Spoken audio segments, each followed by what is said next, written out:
Dear friends, welcome to this digital event where NORCAP and the Boston Consulting Group are launching their co-authored report, Empowering Africa's Most Vulnerable, Access to Solar Energy in Complex Crises.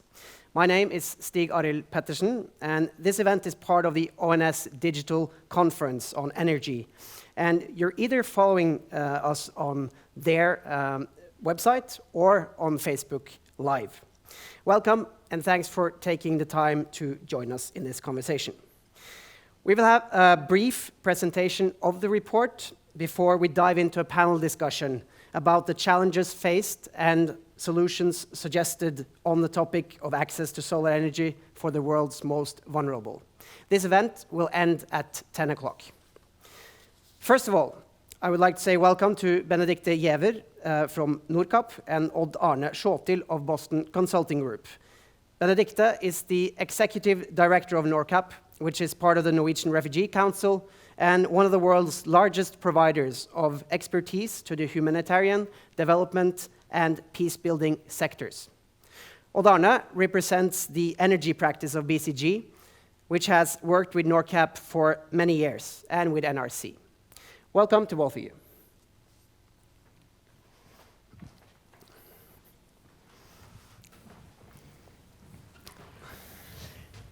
Thank you, Stig Arne. Insufficient energy access is a fundamental challenge, harming the world's most vulnerable groups. If the vulnerable are not included, they will fall behind. Yet, when increasing energy access, we must ensure that it is green, and we need to start with ourselves. NORCA provides expertise to our partners in the humanitarian, development, and peace-building sector, and we also do joint programming.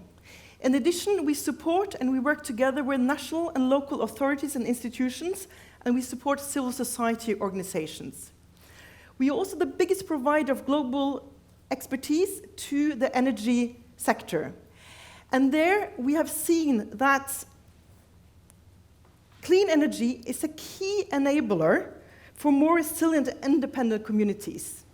So this is the key reason to why, when we had the opportunity to do this work together with Boston Consulting Group, we said, yes, this is something we really need to do. We have tried to set up a report that's holistic thinking, and yet is so detailed that all the different actors can find themselves and see their own roles and how they can carry the work forward. Yes. 600,000 people in Africa are lacking access to energy. This is half of Africa's population. It's countries like South Sudan, Congo, Somalia, and Uganda where you have the highest populations of displaced, and also where you are lacking the most access to clean energy. So these countries are now falling more and more behind when the other countries are developing. Displaced populations are most in need. Over 90% of them can't access electricity or energy at all. And like the rest of us, they require energy for everyday life. But the economic opportunity that access to energy also gives is extremely important for them to carry out their lives with dignity and respect. The Sustainable Development Goal number 7 states that everybody should have access to clean energy by 2030. But the gap is huge, as we can see from the map, and the time is very short. Yes. In the last few years, there's been a global push to see how can one ensure that the actors from the humanitarian, development, and peace-building sector are able to work better together. This is critical in the UN reform. One says we have to set up common objectives and work accordingly. And we believe, and this is what the report also states, by doing that, we can actually ensure to accelerate the access to clean energy. According to our study, there are 3 things that needs to be done. First, we need more investments in clean energy, but also a pooling of funds. Today's financing models, such as the Green Climate Fund, are not set up to cover the most vulnerable countries. the red ones in the map we saw just before. It is vital that such funds are flexible and can adapt to different contexts. If not, it hinders rather than helps coordination, long-term investments, and transition to clean energy solutions. Second, and this is an extremely important point, we need to ensure that we draw upon the best expertise from these three sectors. And in our report, you can read more about this, but we need to see, what are the humanitarian sector best at? What are the development sector best at? And last but not least, we must not forget the peace-building side of it. You all know how access to water, oil has fueled conflicts, and that is the same when it comes to energy, not to be forgotten. So all these three sectors needs to be brought together in order to have a common lens. And when it comes to the common lens, it's extremely important in terms of de-risking projects. This is what we call the de-risking projects. Because it's only when you have a common analysis, a common understanding what the needs are on the ground, that you can have a common project and a common approach. And that goes for both international organizations, but we need to have national authorities in place. We need to have the national institutions, and last but not least, we need to have the civil society with us. And that takes time. I think this is one of the key challenges so far, that we are not allowing enough time and invest in these areas in order to bring everybody on board to find that common solution.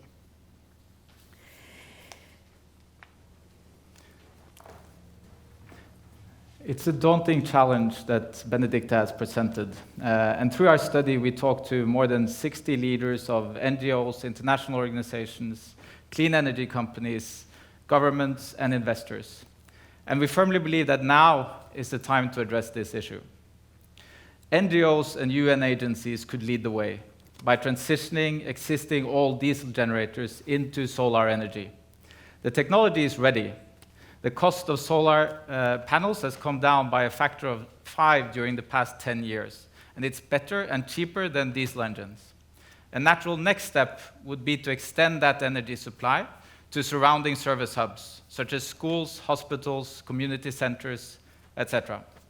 This initial transition could then serve as a catalyst for larger-scale developments, such as distributed energy systems or larger solar mini-grids. And it's already happening today. In Malakal in South Sudan is one example of a camp which has already transitioned to solar. In Rwanda, in an area of Rwanda last year, there was a project to develop distributed solar energy. And only within 7 months, the penetration was at 25%. The good news is that a relatively modest investment is sufficient to improve the lives of millions. In our scenario, we estimated that $50 per person, an upfront investment of $50 per person, is sufficient to deliver benefits such as powered schools and hospitals, indoor lighting, refrigerators for medicine, and also power for small companies to develop and grow. There are a set of challenges that needs to be overcome for this to happen. And let me touch on the top 3. First of all, the financing needs to be suitable for solar deployment.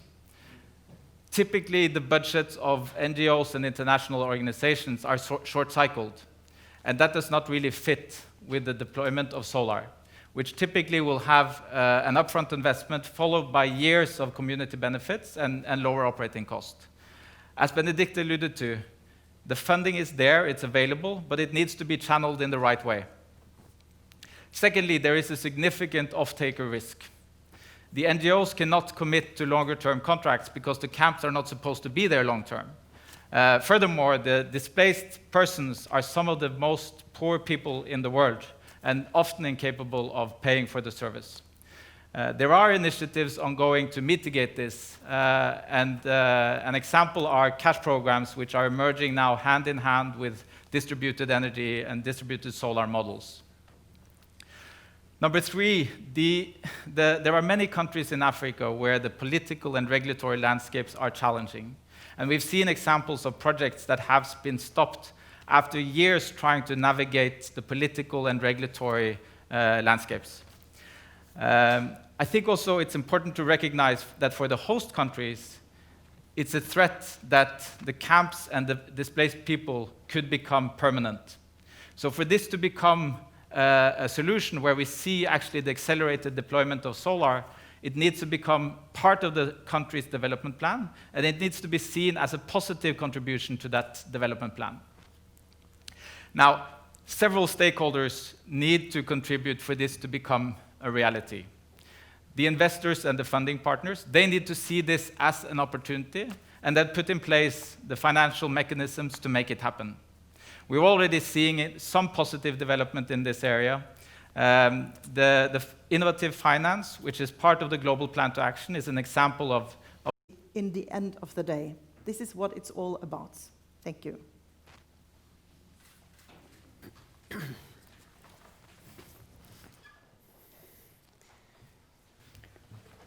Thank you. Thank you for this insight, and I can very much recommend everyone watching to go to the NORCAP website or use the link on this Facebook Live event to read the report. Now, let's turn to the panel with a very wide set of expertise within the field of energy, solar power, development aid, humanitarian relief, peace building, and politics, not to forget. Espen Barth Eide, Member of Parliament for the Norwegian Labour Party and member of the Parliamentary Committee on Energy and the Environment. Sigrid Heiberg, Foreign Policy Spokesperson for the Norwegian Green Party. Mats Hansen, CEO of Cube Energy, a Norwegian renewable energy services company focusing on, well, hard-to-reach areas, to put it mildly. And Jan Egeland, Secretary General of the Norwegian Refugee Council. And with us on video from Nairobi, C.B. Lawson Marriott, Senior Regional Advisor for Climate Adaptation, Resilience, Livelihoods, and Gender Equality at the World Food Programme in East and Central Africa. Welcome to you too, C.B. Thanks for joining us. And I want to start with you, with your wide experience from the areas and contexts that this report really tries to deal with. If you could briefly try to help us understand what challenges the lack of electricity and clean and safe energy in general creates for the most vulnerable in the area you work with, and what untapped potential you see in a situation where these people could get access to energy. Thank you very much. Can you hear me? Certainly. Loud and clear? Yeah. Great. Thanks very much for this opportunity. As you mentioned, my name is Sibi Lawson Marriott, and I work in the Regional Bureau of the World Food Programme. So I'm coming to you from Nairobi. I'm really happy we've managed to connect, and I want to use my time wisely. I thought this was a very useful report. It actually brought to light a lot of things that I wasn't aware of, and that many others, I'm sure, are not aware of. One of the things I thought was interesting was the fact that in sub-Saharan Africa, 16 countries are hosting 100,000 or more displaced people or refugees. Also interesting was that the writers of this report actually costed how much money it might cost to give these people access to energy. So much of the time, just costing things out is a big challenge. So that was really useful to know. So I really encourage everybody to go and read this report, echoing that. One of the things I wanted to do was just give you a few very quick user scenarios, needs, things that I thought the best thing would be to bring you from the field, just from a user perspective, the gaps that you might not be aware of.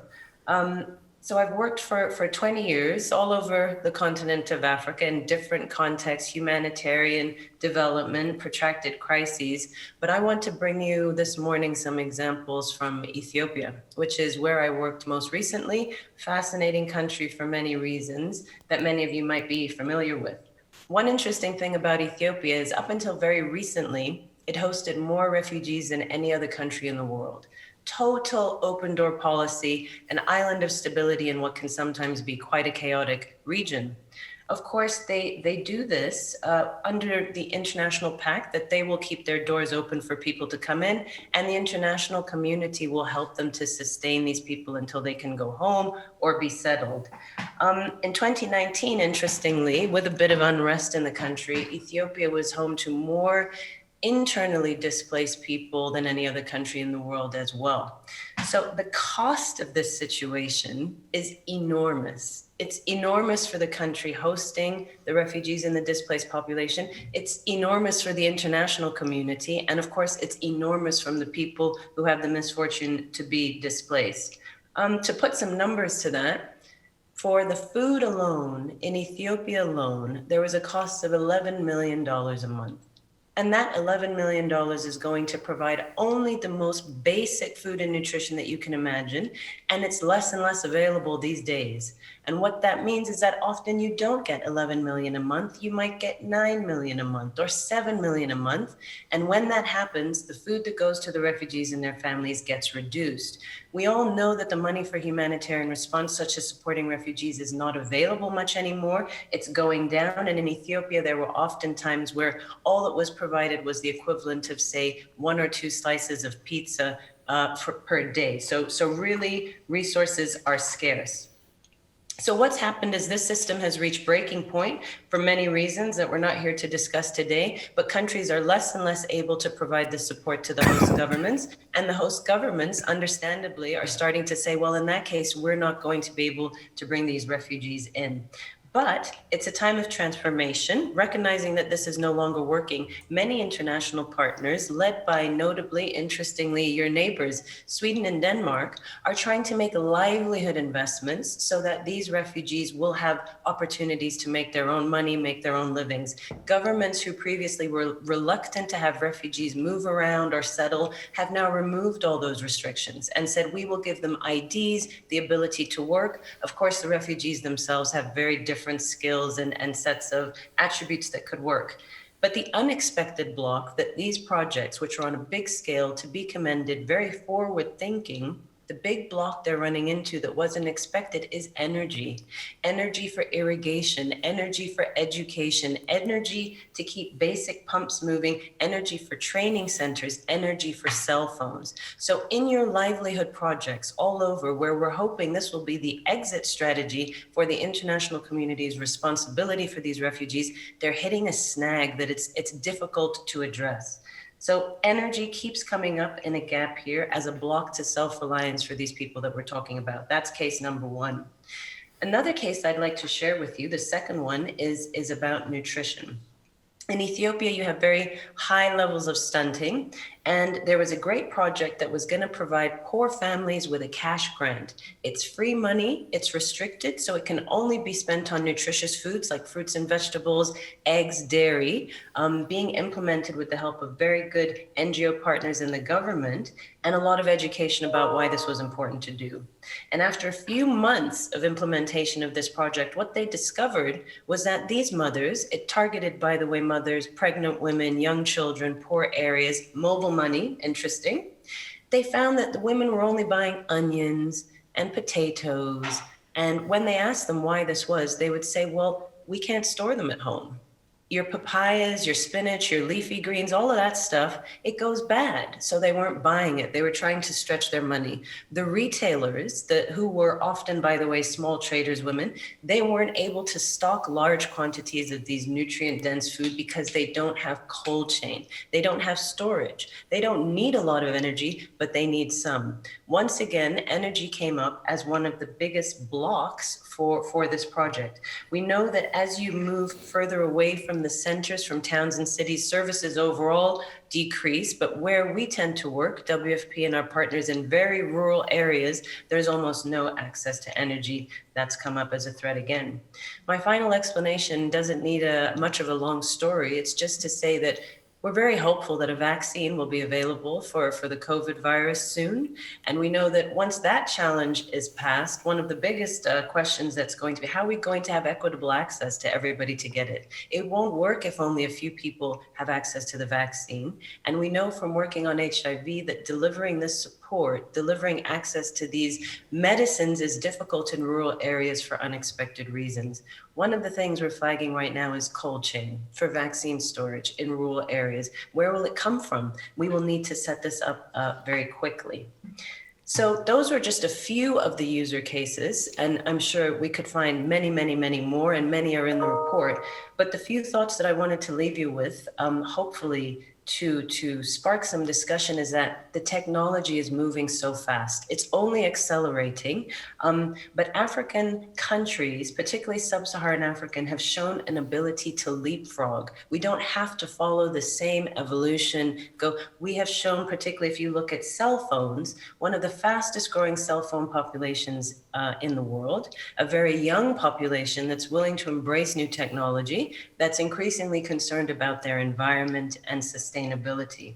Where I live in Nairobi, we have one of the most progressive mobile money systems, and I live in an almost cashless economy.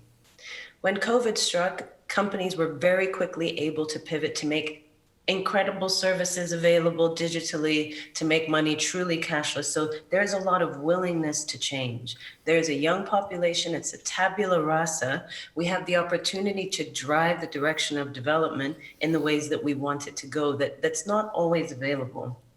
One of the challenges that we have, let me go back, sorry, private sector. This is a very interesting one for WFP, but for many UN agencies. We have an uneasy relationship with the private sector, if I can be diplomatic. There's often mutual suspicion, and I think it's on both sides, about the motives of the private sector. And I think private sector often has an impatience with the multilateral system, with NGOs, with the consultation. Private sector has to go very fast, but we know only private sector can do certain things. We need to find a way to partner. Only private sector can bring out these technologies, can innovate, can use competition to establish which models are the best. And then perhaps the UN or NGOs can play the role of an honest broker. We know that these are populations that don't often have the opportunity to make a wide choice of technologies, and we want them to have access to the best. We know that we can have innovative ways of making it accessible and affordable. If we're providing a cash transfer for food, we can add to that transfer for energy. This can be a business model for burgeoning companies in the community. So different kinds of partnership. There are models that work that are out there, and we can share them. And I think BCG knows about a lot of them. Social enterprise models, public-private partnership models, where we can have blended partnerships that give us an impact that we all want. Governments are struggling in many countries, but in other countries, such as Ethiopia, they've shown a willingness to put the needed regulatory frameworks in place to safeguard investments, and we need to support communities to advocate for what they need from their governments. The one thing is that somebody mentioned that different actors have different timeframes, different budgeting, different approaches, different values. We need to align around the higher level shared collective outcomes. Yeah, let me stop there. No, thanks, Sigrid. We'll get into some of these issues later, and I want to stick to some of your first points and follow up with you, Jan, because if we're focusing only on sub-Saharan Africa, there are 22 million refugees who lack access to energy. From the Norwegian Refugee Council's perspective, sort of give us an idea how that feeds into the conflict cycle, how that sort of keeps the poverty running and traps people in a situation that they can't get out of from your perspective. Well, I mean, clearly the lack of energy, I mean, imagine we were out of energy here in this place. We would be paralyzed as productive people. So to have no access to clean energy, any energy in most places, means that people are locked in poverty, in misery forever. And then we travel to these places, and I've done that for 40 years now. And you see that there is this fantastic sun coming down 24/7, whole day, every day, for a whole year, basically, in the Sahara. And the one energy item that might be, for some, would be this diesel generator, which is noisy, terrible, and wasteful. So I'm so happy that the report is out and that NORCAP and BCG, NORCA, part of NRC, working with also our field programs, is now providing solutions. Because I think this report, to me, the one message is, yes, we can. This can change. For 40 years, I've been traveling and saying, how come we cannot get solar energy to people who have sun all the time. When it's a relatively easy investment, how come we're not getting solar energy to women who walk into dangerous woods for firewood and are routinely raped by armed militias when they could have solar energy for the cooking in the camp? I mean, it's easy in many ways. And what we need to find out is the solution, the investment, the way of doing it, because as humanitarians, it's difficult for us to take the leap. It is an investment, it needs organization, and it needs partners. And I think both what you're saying and what Sigrid was saying here is there are some surprising elements that go into the energy question, right? You mentioned rape cases. I mean, most people wouldn't think about solar energy and rape having anything to do with each other, but it's a huge issue, and there are other issues that you mentioned, Sigrid, that are very surprising. In Darfur, it was the one thing. I mean, the Secretary General in the UN was having many meetings about the women in Darfur who had to go to collect firewood. We ended up, the UN, by having, peacekeeping armored vehicles driving in front with 10 soldiers and then 3 women going behind to collect firewood. I mean, imagine bringing the energy to them.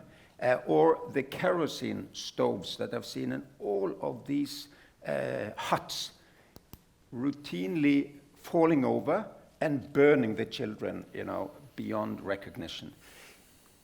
All of this can happen if we organize ourselves, invest it. We're trying to take the leap now in South Sudan with experts from NORCAP, the Norwegian Refugee Council program, and we are scheduled with you are a private sector partner to do completely away with diesel generators, because at the moment we truck diesel from Mombasa, Kenya, thousands of kilometers to South Sudan, Juba, and beyond, at great cost, hundreds and hundreds of tons, in a place with sun most of the time. So we're doing that transition now. And that's where you guys come in, Mats.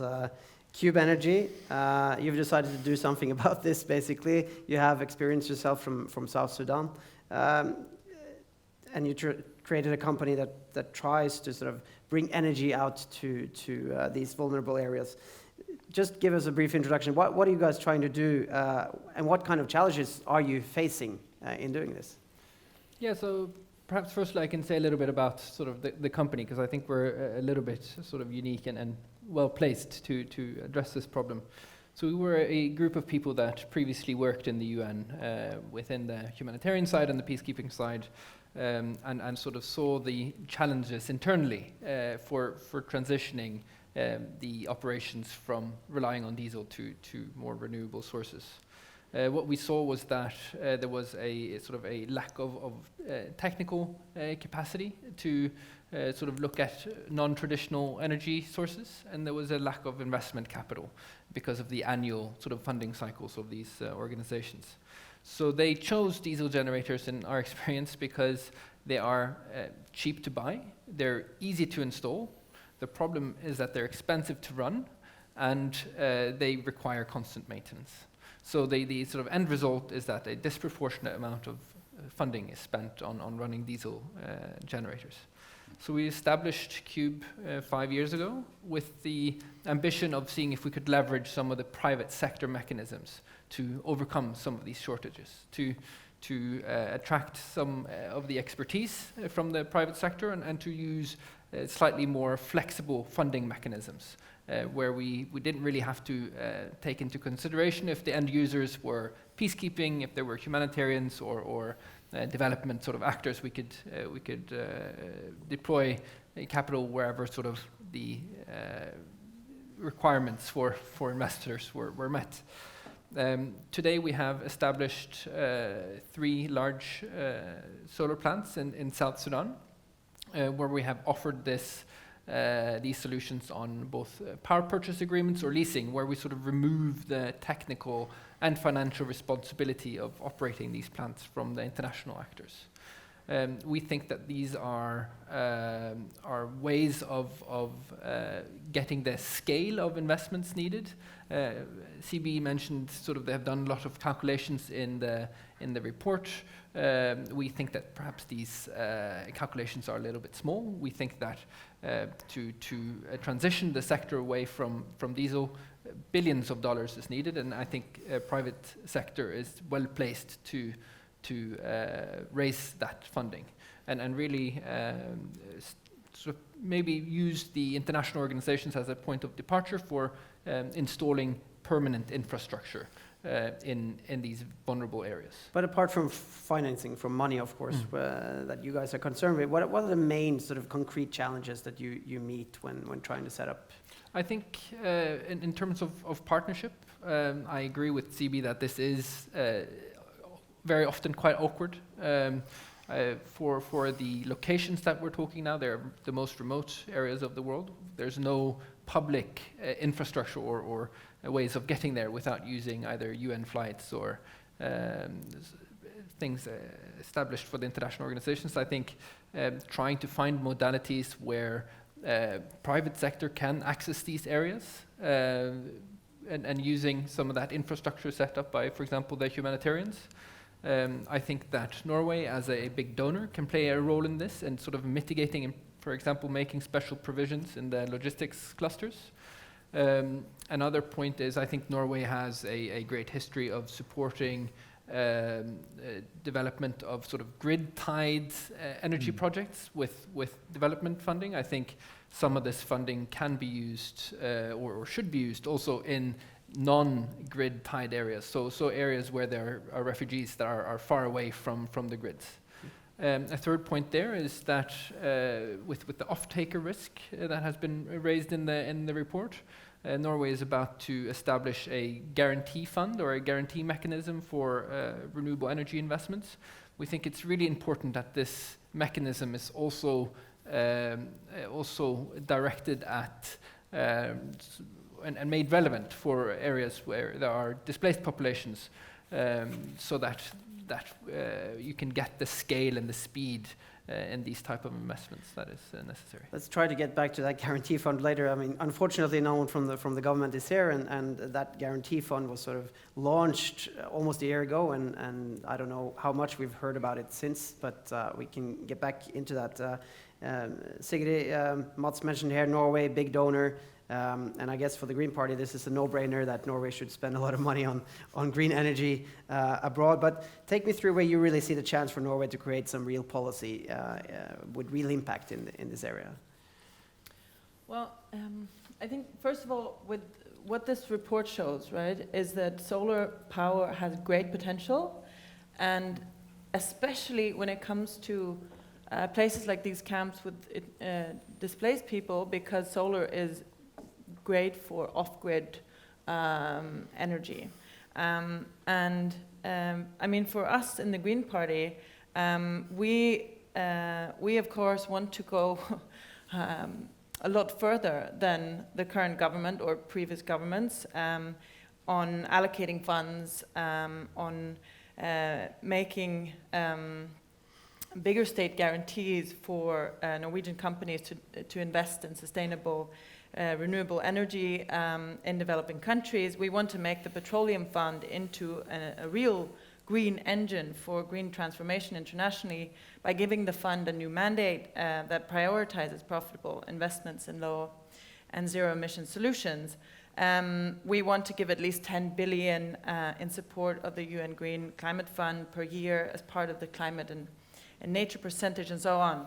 And that we want at least 1% of the national income to go to humanitarian aid and development aid. But I think that, I mean, what we're discussing here now, and I feel like my role here today is to be the one who reminds us, because that is often why the Green Party is needed, to remind us of like the situation that we are in, because now we are talking about hundreds of millions of people lacking electricity in Africa, millions and millions of people who are internally displaced because of conflict, for various reasons. And the latest reports on climate, they indicate that if global warming continues unchecked, which is the track that we are on now, within my lifetime, the heat in large part of the world is going to be completely unbearable, and there will be 3 billion people displaced in the world. So we are on track to a completely unimaginable disaster. By 2070, much of the world's population will live in areas that are not suitable for human life. So I think the main point, we need to start off by acknowledging that if we do not turn our societies around, radically change our way of life, the way we run our societies, then large parts of our planet will be not livable in my lifetime, in the near future. So I think that's the starting point, and which means that a lot of the way we run our societies at home, foreign policy, the way we invest abroad, the way we use our financial mechanisms is completely stupid. It doesn't make any sense what we are doing. So one of the things that we need to be doing is actually completely change. We want to end the oil for development program and move to a green energy for development program, because that is where the future is, not only for this region, but for our region, for all regions of the world. Espen, you've dealt with energy policy and foreign policy for many, many years. Where do you see Norway's sort of concrete contribution into the topics that this report touches upon? The need for investment, the need to cooperate, the need to get solar energy out to these areas? I think we're just in the center of it, right? I think that Norway needs to use its experience in renewable, which we've had for many, many years because of our hydro power, which then means that we know quite a bit about how to run a renewable electricity system, although our energy mix is not all renewable, 50% is fossil, but we know a lot about building grids and all these things. And I think we need to put much more emphasis on it. More than any previous government, it has to be said that the previous government to this one put more money into it, but much more has to be done. I totally agree with that. In a sense, there's a piece of good news here. Of course, everything Sigrid says is right. The world is either we change course or it doesn't work. It collapses completely. That's absolutely true. What's happening now is that we are slowly picking up speed. And business, investors, banks, more and more politicians, not all, are understanding that the future is renewable, circular, and sustainable, and that you need to align your technology development and your business with that reality. So the question is then, are we fast enough? Answer is obviously no, but things are happening. I mean, it's more this year than last year, more last year than the year before. These things are changing. A spin-off of the fact that solar will be probably the primary energy source in the world, then followed by wind and hydro and other renewable sources, is that there is so much technology development that leads to better solutions and lower prices, as we speak, by month. And that provides an opportunity for exactly those vulnerable societies that we're talking about, because there is an alternative now available, off the shelf in a sense, which does not pollute, which does not require complex and expensive logistic lines, which Jan very correctly pointed out. People engaged in humanitarian operations or in peacekeeping or vulnerable societies themselves spend a lot of money on fuel, which is much more expensive in the middle of a camp than in my local petrol station because of all the trouble of getting it there. So by eliminating that tomorrow is possible. And the good news about solar compared to other clean sources is that the first step is easy. You have no energy, then you put up a few solar panels, then you have some energy. If you add storage, which is also falling in price, you can have electricity 24 hours, not a lot. Then you can continue to build. You don't need to be on the grid yet, but you're ready to connect to the grid later. So if this becomes a permanent dwelling, well, it turns into a town, you connect it to the grid. If it doesn't, as hopefully we wouldn't like refugee camps to be permanent, you can take down the solar panels and move them somewhere else. You can't take down a hydropower dam You can turn it off, but it's still there. So it's a very different animal. And in this world of bad news, more conflict, more humanitarian crisis, ecological, environmental disaster, this is one of the elements of good news.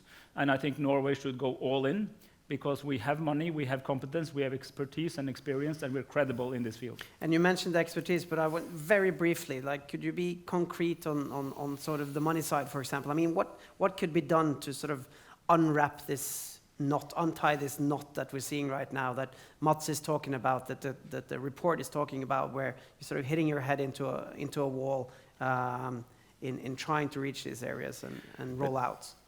So the thing is, if you're substituting something expensive with something less expensive, it's not only about more money, right? Of course, I'm in favor of more money, and that's on the record. In our budgets, we put more money, alternative budgets so far. We put more money into energy transition abroad, but it's not only about more money. It's all about organization and support and guarantees and making things happen. And you can actually get a lot done without colossal amounts of money. Because it's about the technology transfer, it's about organization, and it's also about helping vulnerable communities to stand up against the fossil mafias who will be trying to protect their old interest, because we know from every society that those who are strongest today are better organized than those who are strongest tomorrow. In democratic societies, there is a certain capacity, far from perfect, to fight that by thinking ahead. But of course, in non-democratic societies, the power of the incumbent technology is strong. So I've seen, and I talked to people in Indonesia, for instance, who actually believe that solar power is much more expensive than it actually is, because that's what the coal and oil people told them. And the oil mafia, I guess we're also part of that, right? Norway. Sibi, I want to hear from you just briefly. Where do you see a country like Norway's role in trying to sort of get into these challenges that we see in the report and solve them? Mm-hmm. I was smiling to myself, first wishing that I could vote for the Green Party in Norway, certainly, but unfortunately I won't be able to do that. But I think that it's important to get away from this idea that there are good guys and bad guys. And of course there are vested interests, but I was listening so keenly. It's so interesting to have this perspective on the internal discussions that Norway may be having as a country. What's needed as much as financial resources is the technology transfer. That is what is like gold. That is what can accelerate adaptation and change. So different roles for different players. That knowledge that Norway has about grids, about renewables is so valuable. That might be the main role, a catalytic role that Norway has. Perhaps then you can come into, when it comes time to get into a camp, that is a complicated business. And when our colleague was talking about what they've set up in South Sudan, what other options did those people have? I'm sure that Cube has the most state-of-the-art technology. I can see that their intentions are good, and you worked with the UN before, so you know that beast. But what if he wasn't that way? What if he was bringing a subpar technology? It's not just agency to organize against the oil mafia, but who is the advocate for the people that are receiving these technologies? This is not to say no one should try, but we know that the Southern Sudanese government will not do that. So how do we know this is the best technology? This is the best grid that will enable them to connect later. I very much support what our colleague said about it's a progression. We don't have to boil the ocean all today, no. If we have seen people, small families with not a lot of money, who invest in very rickety little panels just to get that power to charge their phone. And then they'll charge their neighbor to charge their phone and make a little bit of money and buy some green leafy vegetables or whatever it is with it. So it's a progression, different roles for different players. Ultimately, in many of the countries where we're going to see the successes that are going to give you the evidence, I think it's Sigrid, to say, look, this is making a positive difference. People want evidence. That's going to come from countries like Kenya and Ethiopia and Tanzania and Rwanda that do have governments that will safeguard your investments. It's only these governments that will be able to take things to scale, but it is only us as an international community who will hold them accountable for doing so. We have a collective responsibility to hold the private sector accountable to, and so on and so forth. But different roles for different players would be a very important message, and that the time is now. It's a time of transformation. We cannot continue. We will either adapt or we will die. And part of that adaptation is these easy technologies. But do you agree, Sigrid, that, for example, a guarantee fund where Norway could set up some money that would guarantee investments in solar energy, would that help sort of give a boost to the development? We need a proof of concept, and that is only possible when you have catalytic investors. Someone spoke of de-risking earlier those investments, and I don't know a lot about that, but I know that it takes someone to say, I don't need to see my profit for 10 years. My shareholders will need a profit, but I don't need it tomorrow. That's where the private sector usually runs. As someone mentioned, the time cycle to see the returns that you want are going to take time. I don't know, maybe this is not a way to make quick money, but it is a way to drive change. It doesn't have to cost everything, but who are the visionaries who have that appetite? We can help manage the risk. We can show where the need seems to be greatest. We can give voice to the people who are saying what they would like to do. They have skills, ideas, business models, but they don't have the energy for it. Norway can help with that. Once you have a proof of concept, governments are willing to take things to scale. Quickly from Espen. Very quick. I totally agree with Sibby. I think the key message is that what states can do, like ours, is to de-risk, think long-term, and give a guarantee backup to business people who are actually there for return on investment, but you make it more likely that they don't fail through the guarantee. And then you make things happen who will not happen without the guarantee. But if you don't pay it, you have actually not spent any money, and you can give a guarantee again. This is the ideal use of development money, that it catalyzes change without actually spending much. Yep.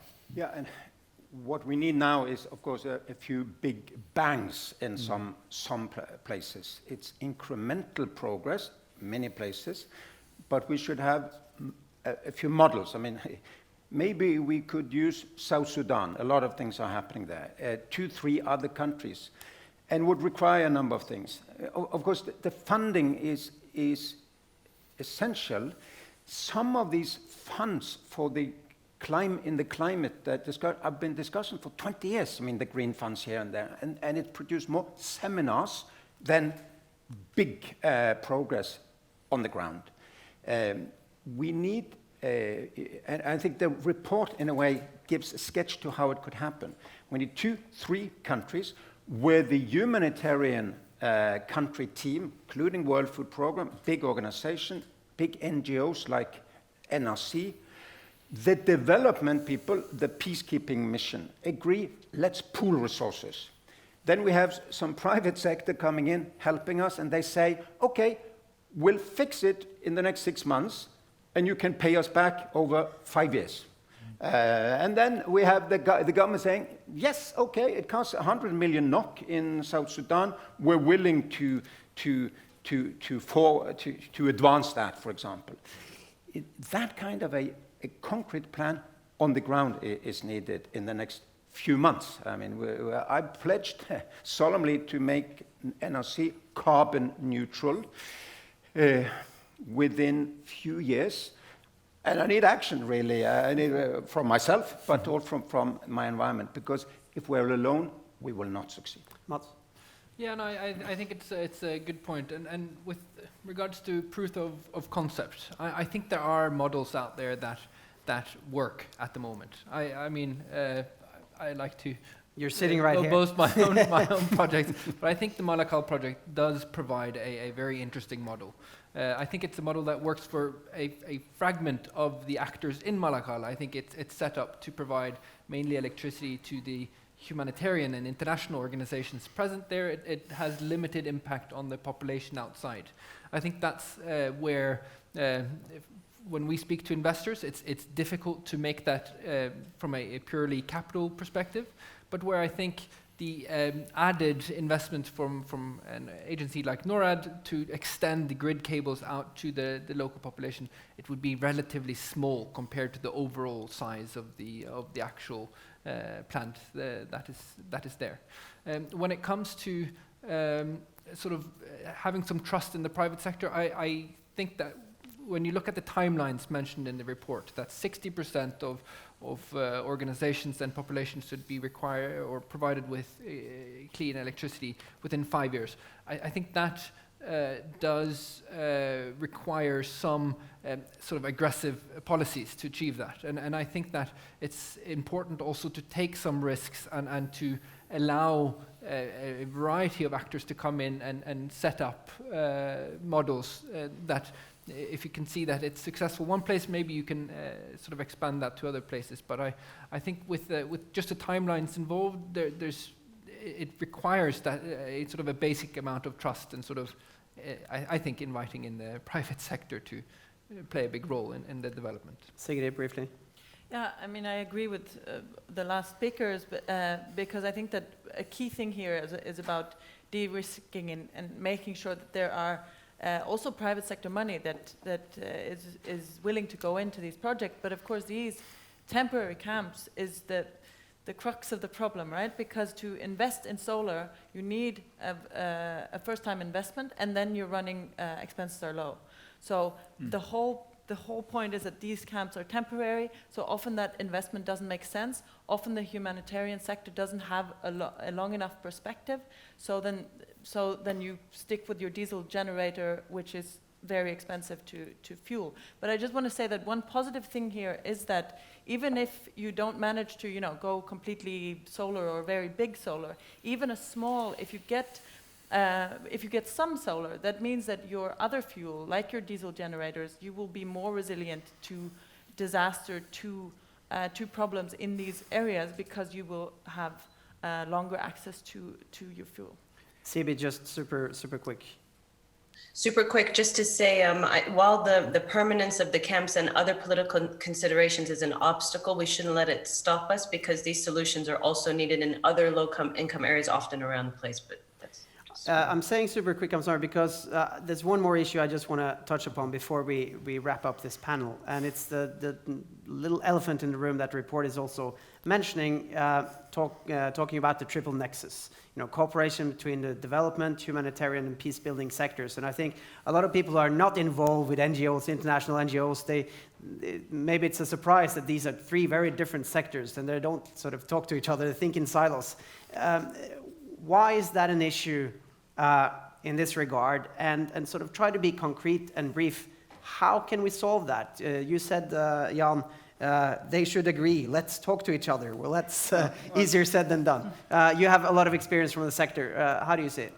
Well, it's easy said and easy done, actually, but it needs leadership from the top, including the UN is leading both the humanitarian sector, the development sector, and the peacekeeping sector. So the special representative of Secretary General need to provide command from the saddle here. The resident coordinator exists, etc.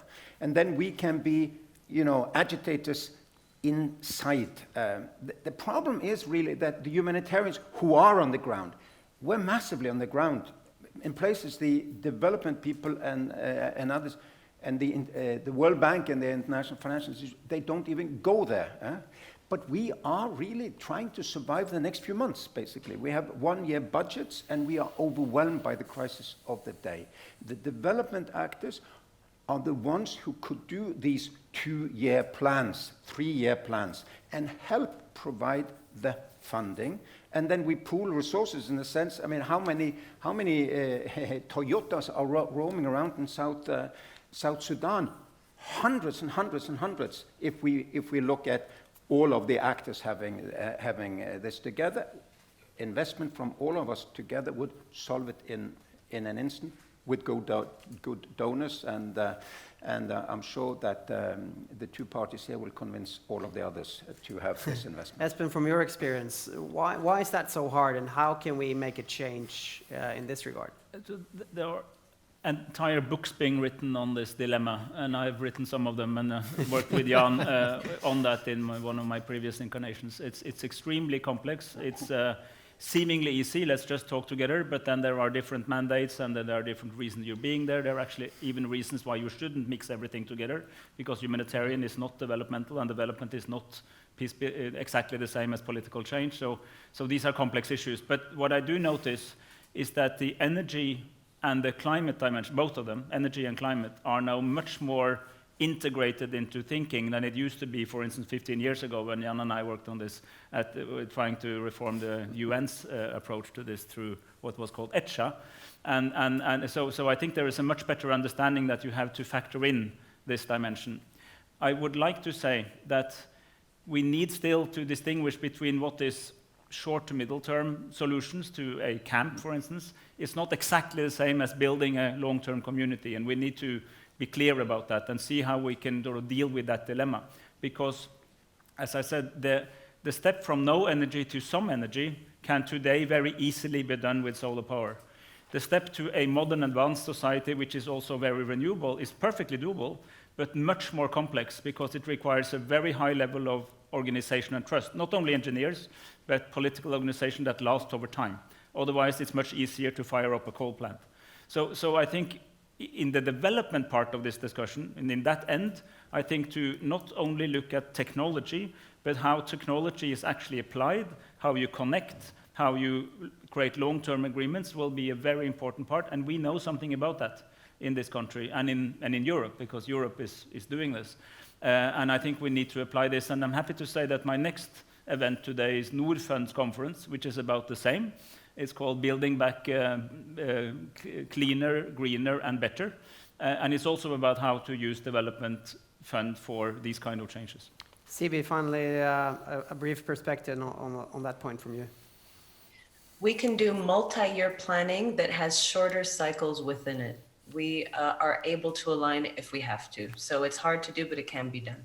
That's it from me. Thank you. Our time is up, and I would like to say thank you to all of you. And it's obvious that making sure that the most vulnerable get access to clean and safe energy not only fulfills an SDG and helps people get out of poverty, but it also it's a truly necessary step to make sure that we reach the goals we set in the Paris Agreement to avoid catastrophic climate change and to mitigate its consequences. So thank you again, Espen Barth Eide, Sigrid Heiberg, Mats Hansen, Jan Egeland, and Sibyl Lawson-Marriott for taking the time. And thanks to all of you watching. Please download and read the report and take action based on what you read. Have a great day, everyone. Thank you.